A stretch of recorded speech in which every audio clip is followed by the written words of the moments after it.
ಖಾರ ಬಣ್ಣ ಮತ್ತು ರುಚಿ ಆಚಿ ಚಿಲ್ಲಿ ಪೌಡರ್. ಬೆಳಗಾವಿ ಅಧಿವೇಶನದ ನಂತರ ಮತ್ತೆ ಗೊಂದಲ ಮುಂದುವರಿಯುತ್ತಾ ಡಿಸೆಂಬರ್ 3ನೇ ವಾರದ ನಂತರ ಮತ್ತೆ ಕುರ್ಚಿ ವಾರ್ ಶುರುವಾಗುತ್ತಾ ಅಂತ ನಾಯಕತ್ವದ ಬಗ್ಗೆ ಉಭಯ ನಾಯಕರ ನಡುವೆ ಫೈಟ್ ಮತ್ತೆ ಶುರುವಾಗಬಹುದಾ ಡಿಸೆಂಬರ್ 3ನೇ ವಾರದ ನಂತರ?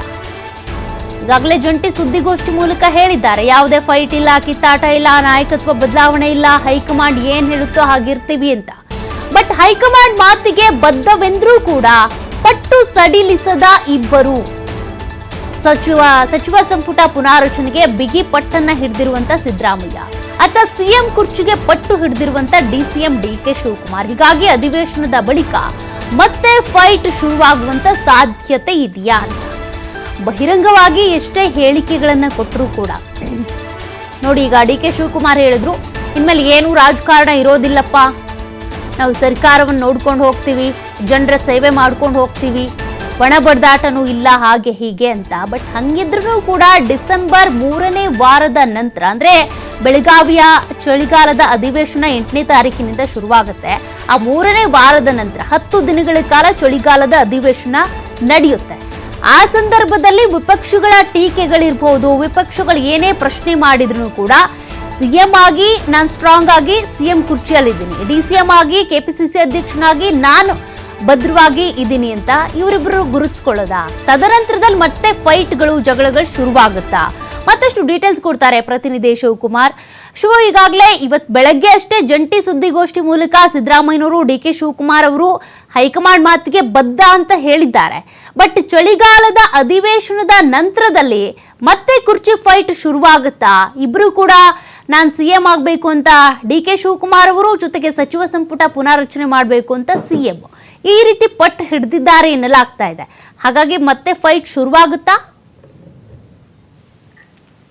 ಸೌಖ್ಯ, ಕಳೆದ 11 ದಿನಗಳಿಂದ ಏನೆಲ್ಲ ಬೆಳವಣಿಗೆಗಳಾಗ್ತಾ ಇತ್ತು ಅದಕ್ಕೆ ಡ್ಯಾಮೇಜ್ ಆಗುತ್ತೆ ಅನ್ನುವಂತ ಕಾರಣಕ್ಕೆ ಹೈಕಮಾಂಡ್ ಸಿಎಂ ಡಿಸಿಎಂ ಇಬ್ಬರಿಗೂ ಕೂಡ ಕರೆಯನ್ನ ಮಾಡಿ, ನೀವು ಇಬ್ಬರು ಕೂತು ಮಾತುಕತೆಯನ್ನ ಮಾಡಿ ನೀವು ಒಂದು ಒಪ್ಪಂದವನ್ನ ಮಾಡ್ಕೊಳ್ಬೇಕು, ತದನಂತರ ಅದರ ಬಗ್ಗೆ ನಮ್ಗೆ ಮಾಹಿತಿಯನ್ನ ಕೊಡ್ಬೇಕು ಅನ್ನುವಂತ ಸೂಚನೆಯನ್ನ ಕೊಟ್ಟಿತ್ತು.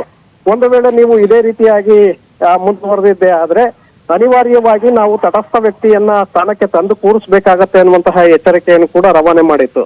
ಆ ಕಾರಣಕ್ಕೆ ಇವತ್ತು ಮುಖ್ಯಮಂತ್ರಿಗಳು ಹಾಗೆ ಉಪಮುಖ್ಯಮಂತ್ರಿಗಳು ಇಬ್ರು ಕೂಡ ಕಾವೇರಿ ನಿವಾಸದಲ್ಲಿ ಚರ್ಚೆಯನ್ನ ಮಾಡಿ ಅಂತಿಮವಾಗಿ ಮಾಧ್ಯಮಗಳಿಗೂ ಕೂಡ ಅಧಿಕೃತವಾಗಿ ಘೋಷಣೆಯನ್ನ ಮಾಡಿದ್ದಾರೆ.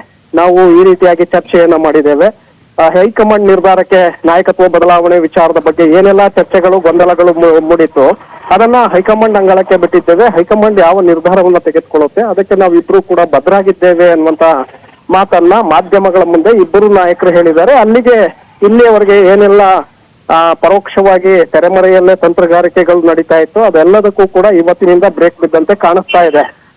ಈಗ ಹೈಕಮಾಂಡ್ ಇಬ್ಬರು ನಾಯಕರನ್ನ ದೆಹಲಿಗೆ ಕರೆಸಬೇಕಾಗತ್ತೆ, ಕರೆಸಿ ಅವರ ಜೊತೆ ಮತ್ತೊಮ್ಮೆ ಚರ್ಚೆಯನ್ನ ಮಾಡಿ ಅಂತಿಮವಾಗಿ ಸಿದ್ದರಾಮಯ್ಯ ಅವರನ್ನ ಬದಲಾವಣೆ ಮಾಡ್ಬೇಕಾ ಅಥವಾ ಅವರನ್ನೇ ಆ ಸ್ಥಾನದಲ್ಲಿ ಮುಂದುವರಿಸ್ಬೇಕಾ, ಮತ್ತೆ ಎಷ್ಟು ದಿನಗಳವರೆಗೆ ಅವರನ್ನ ಮುಂದುವರಿಸಬೇಕು ಅಥವಾ ಡಿಕೆ ಶಿವಕುಮಾರ್ ಅವ್ರಿಗೆ ಅವಕಾಶವನ್ನ ಮಾಡ್ಕೊಡ್ಬೇಕಾ, ಇದರ ಬಗ್ಗೆ ರಾಹುಲ್ ಗಾಂಧಿ ಅವರು ಅಂತಿಮ ನಿರ್ಧಾರವನ್ನ ತೆಗೆದುಕೊಳ್ಬೇಕಾಗತ್ತೆ.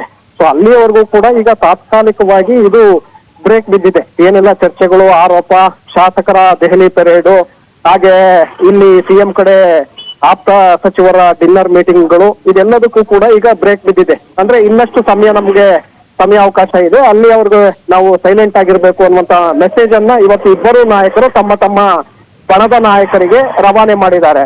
ಆದ್ರೆ ಈಗ ಡಿಸೆಂಬರ್ 8ರಿಂದ ಚಳಿಗಾಲದ ಅಧಿವೇಶನ ಪ್ರಾರಂಭವಾಗ್ತಾ ಇದೆ.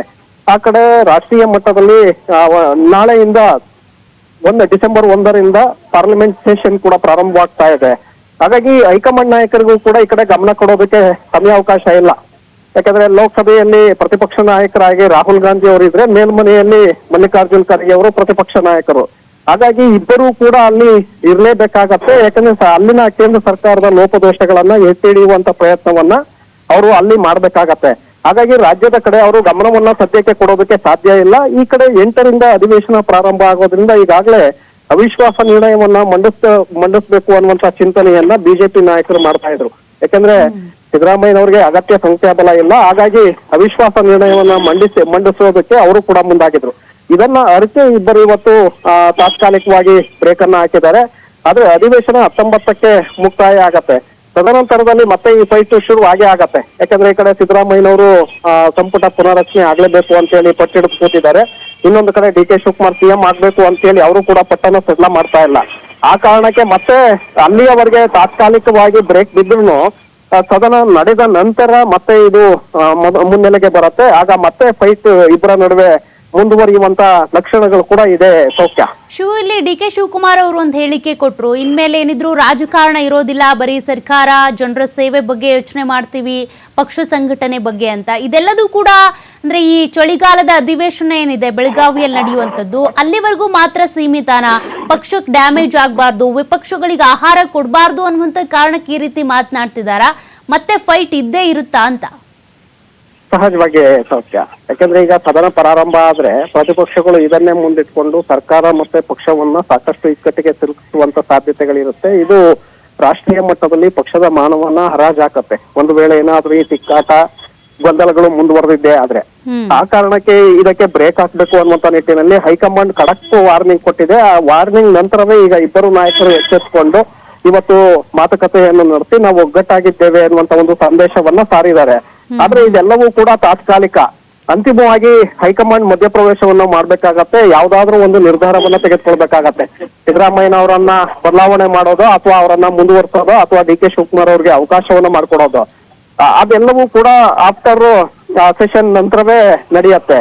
ಹಾಗಾಗಿ ಅಲ್ಲಿಯವರೆಗೂ ಕೂಡ ಸೈಲೆಂಟ್ ಆಗಿರುತ್ತೆ. ತದನಂತರದಲ್ಲಿ ಇದು ತಿಕ್ಕಾಟ ಮತ್ತೆ ಶುರುವಾಗೋದಂತೂ ಖಚಿತ. ನಂತರದಲ್ಲಿ ಮತ್ತೆ ಇಬ್ಬರು ತಮ್ಮ ತಮ್ಮ ತಂತ್ರಗಾರಿಕೆಯನ್ನ ಮುಂದುವರಿಸಬಹುದು. ಹೈಕಮಾಂಡ್ ಡಿಸಿಷನ್ ಏನ್ ತೆಗೆದುಕೊಳ್ಳುತ್ತೆ ಅದರ ಮೇಲೆ ಇಬ್ಬರು ನಾಯಕರ ಭವಿಷ್ಯ ಕೂಡ ನಿಂತಿರುತ್ತೆ. ಸೌಖ್ಯ. Okay, thank you Shivu ಡೀಟೇಲ್ಸ್ಗೆ.